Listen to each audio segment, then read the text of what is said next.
and I know who we are. We're all stuck and we want you. Привет. Bonjour.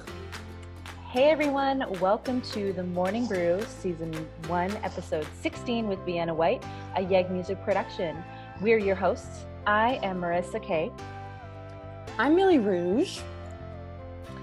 And welcome everybody. Welcome. I hope you enjoyed our little dance. Yes, I hope it was everything you wanted to be and more.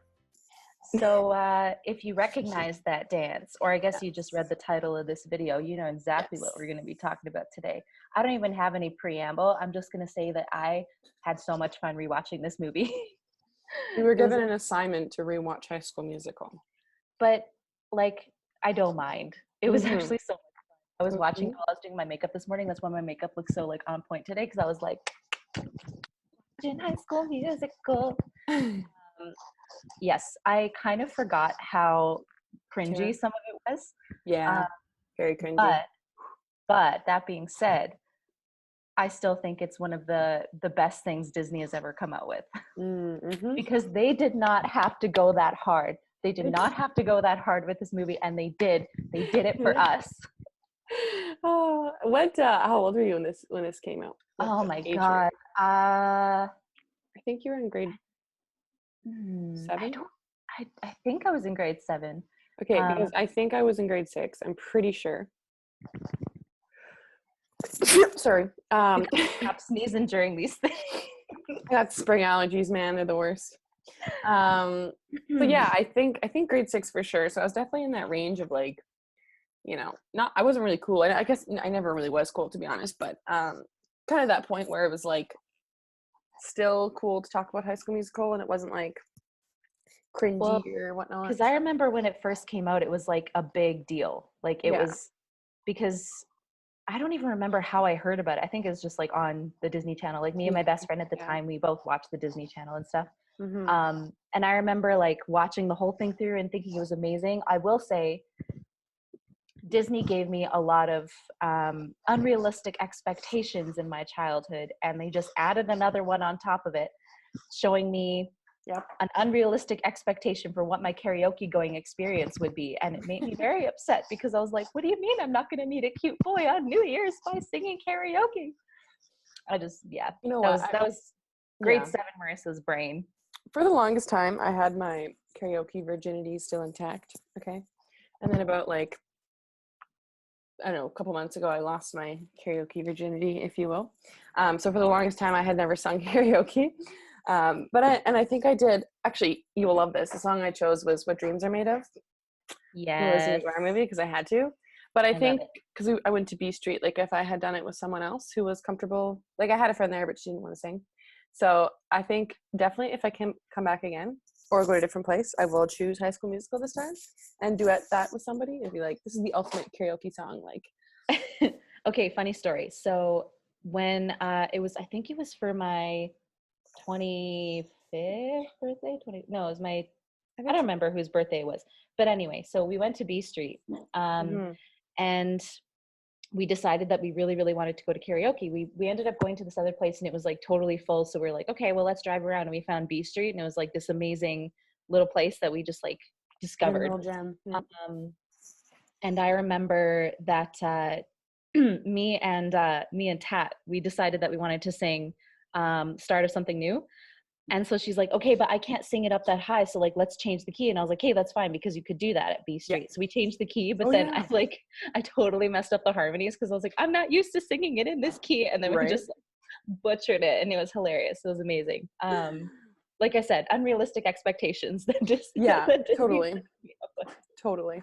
And I mean, that whole scene, if we're kind of starting this off like where the beginning of the movie sits, but that whole scene where this mom just lets her daughter go to like some random like event for teenagers where this old dude is hosting some karaoke thing is so weird. Like it's just kind of like that would never really happen where your parent would just, well, maybe, I don't know, depending on your parent, but where your parent just kind of abandons you and is like, hey, we're gonna go do this and you go do this by yourself on New Year's. Okay, see ya. Like, well, I mean, it's kind of, I mean, I get it. I mean, like I went on this cruise ship one time and my parents were like, hey, they have this like kids club, you can go to that. And so I went and I was like, this is lame, and then I left. But were you with your brother though? Your other sibling? I don't even remember. Were you there on the cruise ship at the kids club? I don't think you were. I don't think he was.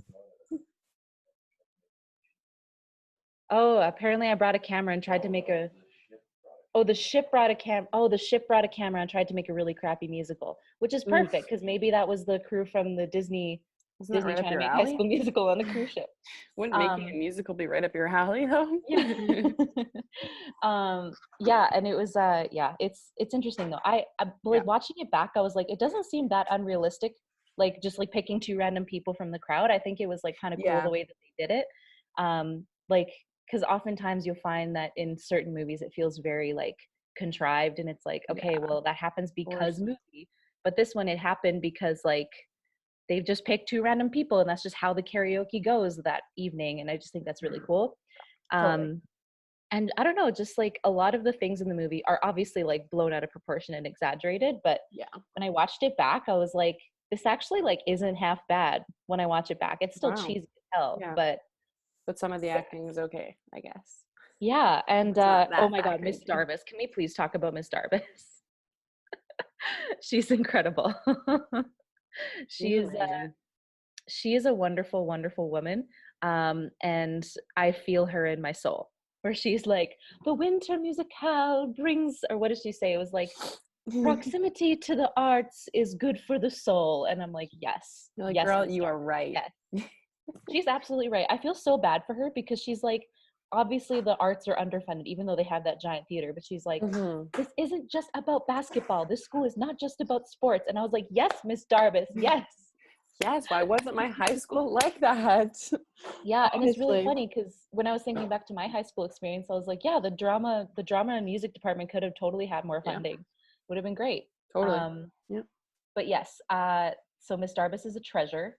I also, sorry, I could just talk about this forever. So the audition scene in High School Musical is one of my favorite things. Freaking classic, yeah. Because it's not like they're not trying to be that bad on purpose. It's like these are actually like believable auditions. I could believe that these auditions actually happened. Like that one guy where he's like, it's hard to believe that I couldn't see that you were always right there next to beside me. Well, it also feels like the actors in real life for that show like gave some ideas and like inspiration of what a terrible audition is like, and they're like, okay, think this, when you do this audition I want you to do it like this, or like maybe the director has dealt with like those bad auditions before, because it was pretty spot on. I mean, some of them were dramatic. I mean, my favorite, I think my favorite out of that whole thing is just the random dancer who comes on, does like a pirouette, and then just like jettes off the stage.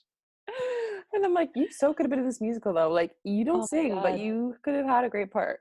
It was amazing. And I remember watching that as like, when I first watched it, I remember thinking it was like literally the funniest thing I think I'd ever seen in my life at that point. And I laughed so hard. Yeah. Honestly, my favorite thing, I think, movie's really good. The first movie, like, if we're just talking solely about the first movie, I think my favorite is like the Status Quo song. Just like how dramatic and like amazing that song is. It's like, I played the cello. Everyone's like, no, God, no. I like to pop and dance and jam. Oh, that part's great. But I think it's pretty hilarious. I think I remember actually reading a fact that the celloist that said, I play the cello, like I think he went to jail in real life for like drug something. Yeah, I read something about that. It makes me really sad when I hear about those things. It's becoming unholy, you know? But I'd have to say one of my favorite things in that Status Quo is the girl who's super into hip hop, and she's like, hip hop, hooray! And they're like, shut up. I know. I'm like, yeah, I mean, I would tell someone to shut up if they said hip hop, hooray. Yeah. But honestly, it's like, you just stop. But also, that was the first time I'd ever even heard about creme brulee. And ever since that movie, I was like, I want to try creme brulee. And Zeke really? is just like, Zeke is just like a ball of sunshine. I love Zeke. Deserved better. He deserved much better. Zeke does deserve better. He did deserve better. Well, he got better, which is good. Proud of him. I guess he... Also, fun fact about High School Musical. So Ryan, Sharpay's brother, in the original thing, the actor who played Ryan, I think his name was like Lucas Gabriel. He actually wanted Ryan's character, in his brain, Ryan's character was actually gay, and Disney was like, no, obviously, because it's, you know, Disney can't have anything besides the heteronormative couples and whatnot. So yeah. so that actor wanted to play him as gay, and Disney was like, well, no, you can't. But in High School Musical 2, there's a scene where they have like the I Don't Dance scene, the baseball scene. Yeah. And you can see in the next scene that him and Corbin Blue's character actually like switched clothes. And I did notice that. Yeah, there's like a headcanon that they were in a relationship, which is like amazing. And I think that would have made the movie way better. Well, sorry to speak about the other High School Musical series for a minute, like the more recent one, but is that not a Disney production? The new High School Musical? Yeah. Yeah, because it's on Disney Plus, yeah. Because there is a whole entire scene now, which is interesting, of that gay head guy, director of like the play, like one of the students, and he like goes on a date with like to the dance with this one dude, and he's like, I don't think he'll show up. And so they do this whole like sequence of this gay couple. That's amazing. So I think now, because just how society's going, they're like, okay, now we can do it because everyone's normal to it now, and now it's like a common thing. But I think, yeah, definitely 2006 at the time, it was still taboo.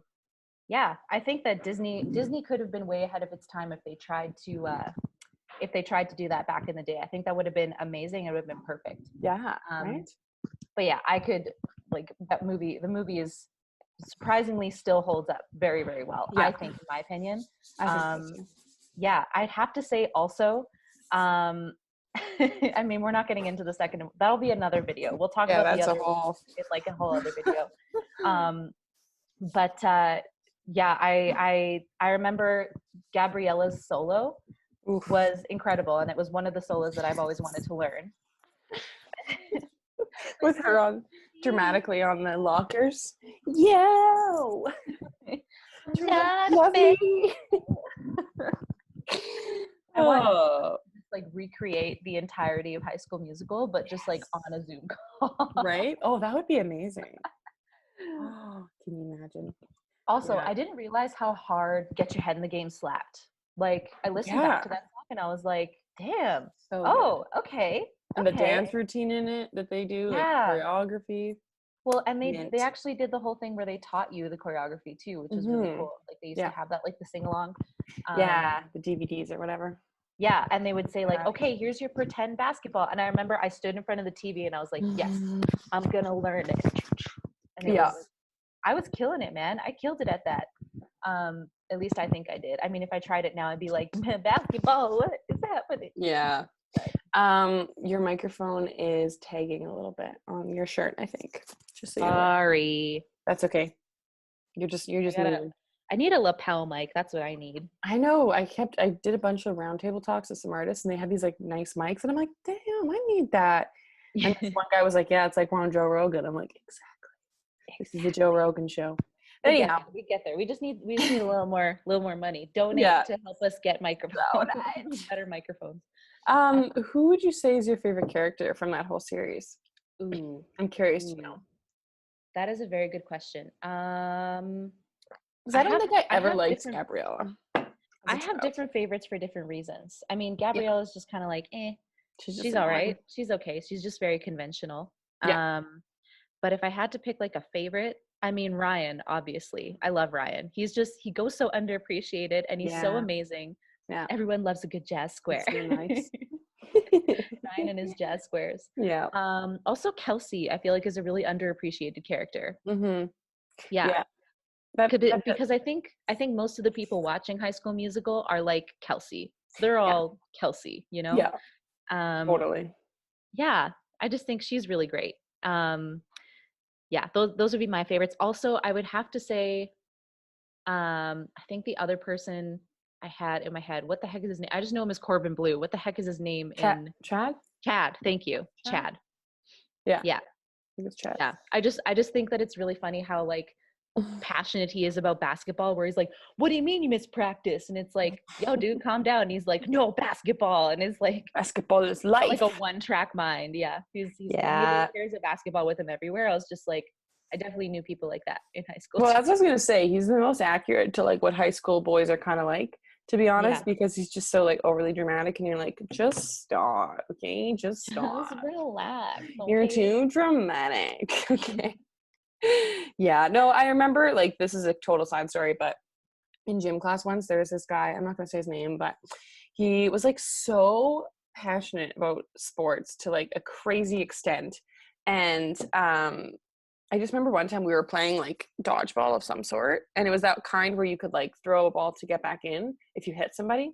Anyhow, he was just yelling. Like he was yelling at the top of his lungs about how mad he was when he would get like hit, and he would like defend himself. He's like, I didn't get hit. Ah! And, you know, that's honestly just what I imagine Chad would be like if he was Yeah. like a real life person, is that epitome of that guy I had in high school. Because I was Like just like, Troy's dad is who Chad will grow up to be. yes, basketball. Yeah, honestly.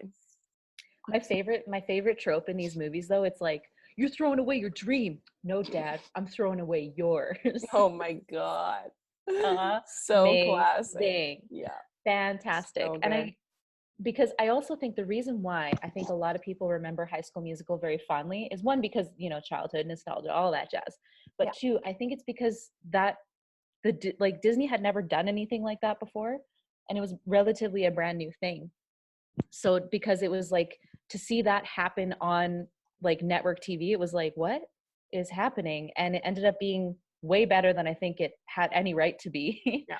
And yeah, it's just interesting how that worked out, and it kind of created like a legacy, I Mm-hmm. guess. I mean, like all this stuff is happening because of it now, like this new High School Musical Totally. series, whatever. They like Yeah. released the third one in theaters, Yeah. and I definitely went to go see it in theaters.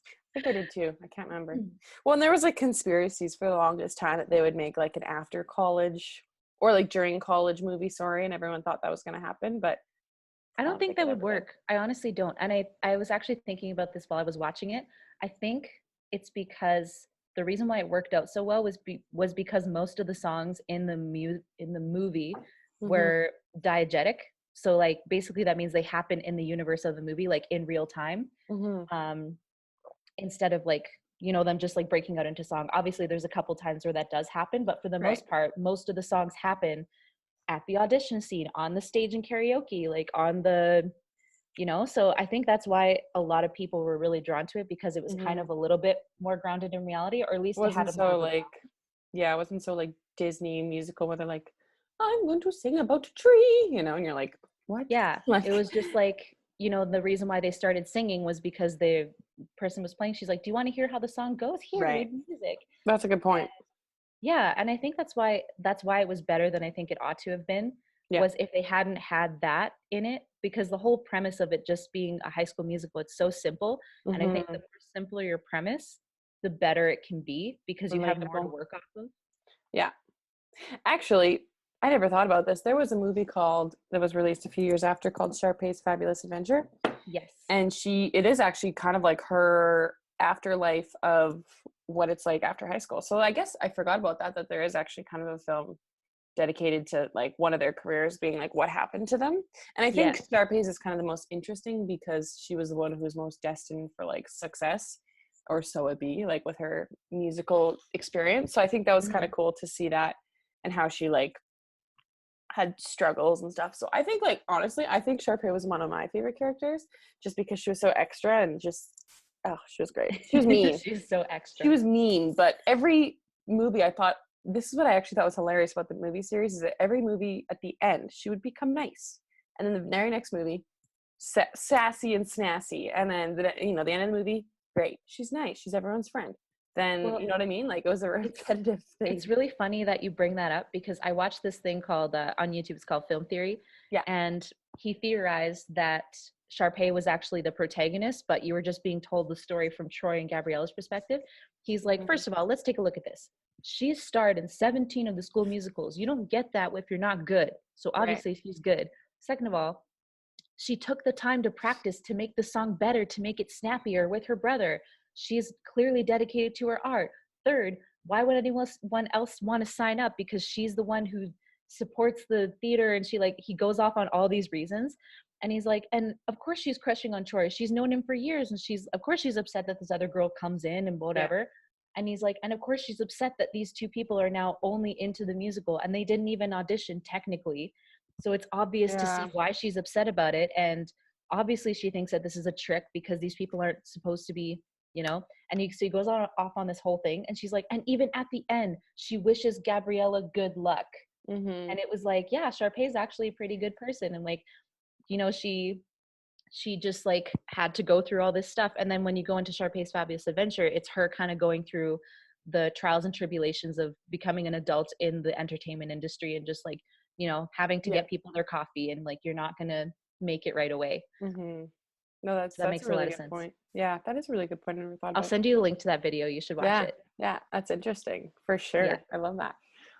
What would you say uh your favorite High School Musical song?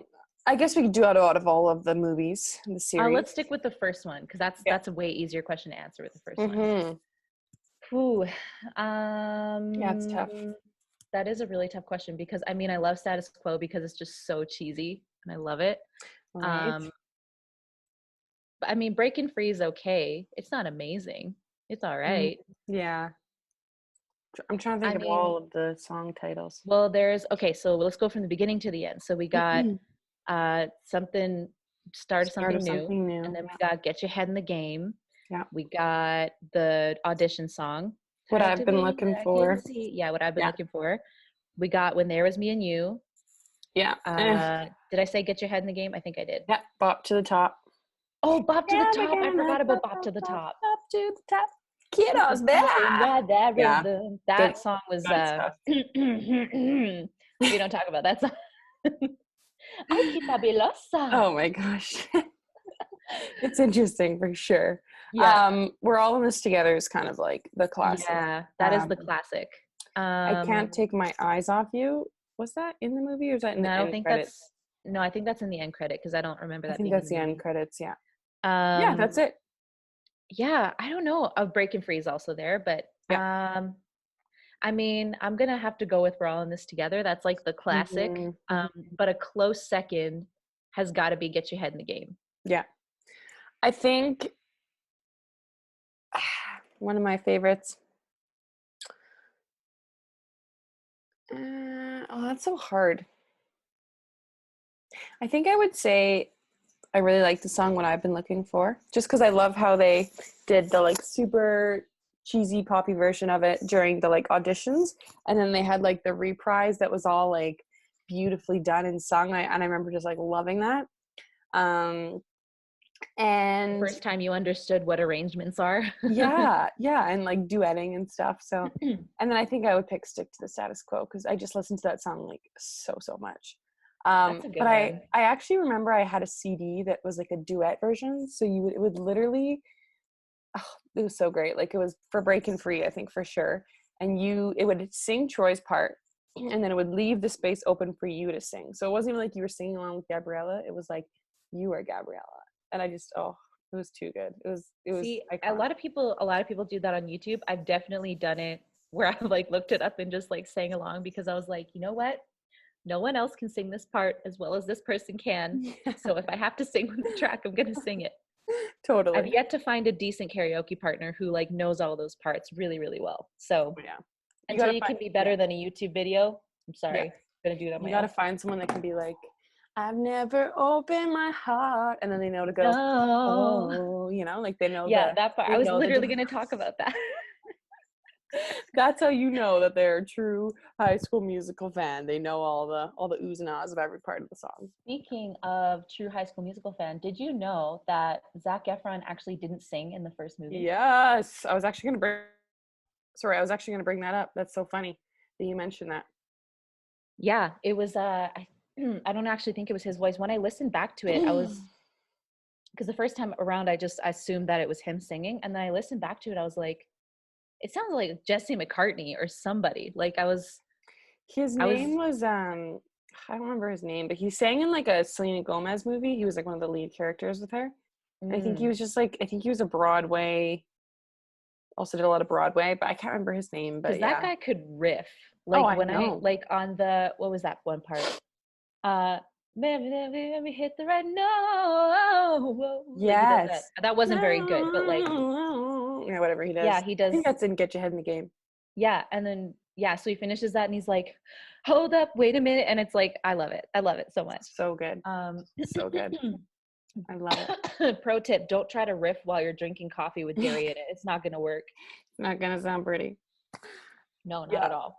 No, I think that's, I actually remember that. And then, I mean, he still sounded great. Like in the second film, though, in the third film, he obviously really must have learned his singing. But I think the reason he actually took the movie Hairspray in between High School Musical 2 so that he could learn better how to sing. I forgot about Hairspray. It's a good what movie. A gem. What a gem of a movie. Mm-hmm. That's a loaded cast too. Mm-hmm. Loaded cast. Totally. I could also talk about Hairspray forever. I could talk about movie musicals forever. I love movie musicals. Oh, I know. So good. So good. And I'm Link. Right? That's really what he was like. Oh, but, yeah, I mean, I think the most interesting thing from High School Musical, in my opinion, that came out of it was the fact that Zac Efron and Vanessa Hudgens ended up dating for like 10 years. That's wild. Oh, yeah. They totally did. Yeah. Also, sorry, roundabout thing. Did you see Hairspray? Was it Hairspray? No, it was Grease Live. Did you see that? Yes. Vanessa Hudgens freaking killed it as Rizzo. Yeah. She was insane. And I remember listening to her and I was like, oh, she's going to sound like, High School Musical. And then I listened to her. I was like, dang, her voice matured like nobody else. Because I remember that was one of the problems I had watching High School Musical was like, I just wasn't a fan of either how she performed it or just how they edited her voice. It sounded very artificial. But I mean, that's Disney. They do that to their stars. Emma Watson and Beauty and the Beast. So. Oh God, yeah. I hate. Oh. Don't get me started on how much they auto-tune, how much they over auto-tune. Movie. Like a little bit of pitch correction is fine. Everyone needs a little bit of pitch correction. But when you artificially create somebody's voice, you artificially create vibrato. Why? Why do you do this? My biggest question, I know we're getting off topic, but why did Belle have a British accent? She's from France. I don't know. She had a British accent. Maybe her mom was not fake. Maybe her mom was English. I don't know. Oh, so I don't know. I just think it's always funny when it's like, we're in the olden times, so everyone must have a British accent, even if we're in Paris, France. Right? I hate that. I thought that movie was terrible, to be honest. But. Yeah, it definitely was a little bit soulless, that's for sure. But anyway, my point being was that yes, I was definitely a fan of Vanessa Hudgens at the time because I just thought she was so cool and I wanted to be here.